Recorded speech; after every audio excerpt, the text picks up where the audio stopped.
Hello, crypto boys and ghouls, and welcome back to the channel, Tales from the Cryptmancer, where we feature content on play and earn games on the blockchain, such as Splinterforge.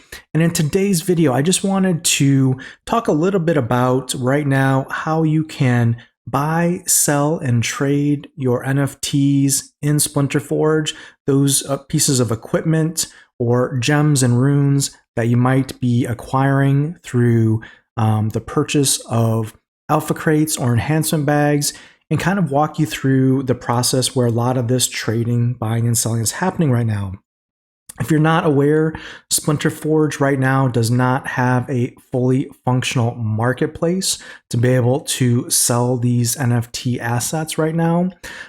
So pretty much everything right now that's being bought or sold or traded is being done in a kind of peer-to-peer or player-to-player trading forum that's on the Splinterforge Discord. Now I'm going to leave a link to that Discord here in the video description below so you can have access to that if you're interested. But I just want to talk about the future of the marketplace for Splinterforge today, as well as just a couple of pieces of information to be aware of when doing P2P trading, just for general safety purposes. Now, the first thing I'll mention is that the Splinterforge team, it's been announced that they are working with Splex.gg, which if you play Splinterlands, you're probably familiar with that service and website.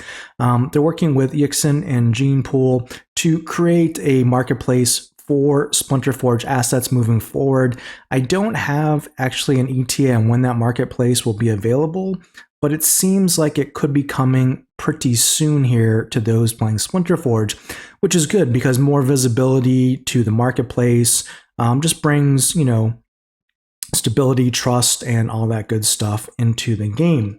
But if you're playing Splinterforge right now and you're trying to compete for leaderboard spots and you want to level up your hero, what can you do, for example, if you have excess items that you're not using that you might want to sell or trade, or if you just want to get specific items that you haven't been able to pull in your alpha crates or your enhancement bags? Well, you can join the Discord, which is the official Discord for Splinterforge, which I'll link in the video description here.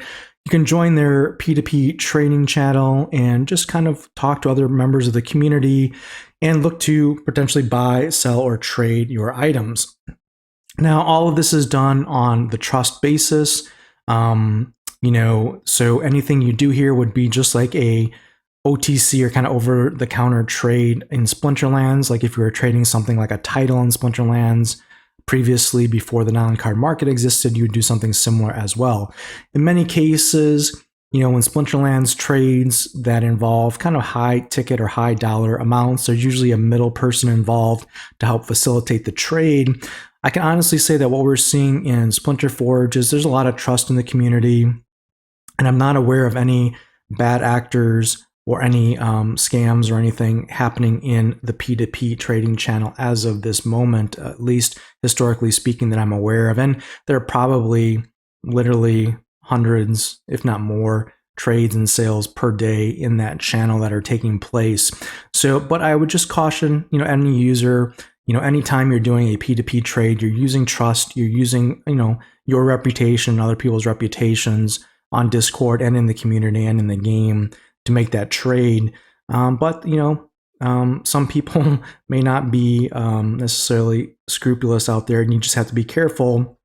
Again, if you're trading in a P2P fashion without a middle person, just be aware that anything you trade could be subject to loss. In other words, it could be essentially stolen from you. So just be aware of that, be safe. But what I can tell you is that the trading is happening at a high volume, and in the community, I'm not aware of any issues on the site. There's a lot of history in the chat channel that'll tell you if someone's done a lot of trades without issue. Definitely, if you have any questions, you can look for feedback in that channel on an individual, or just ask around in the community if there's any concerns.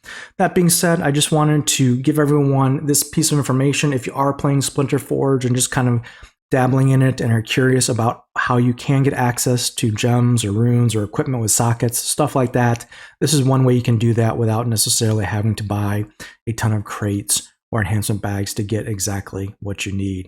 Until next time, keep stacking those stats.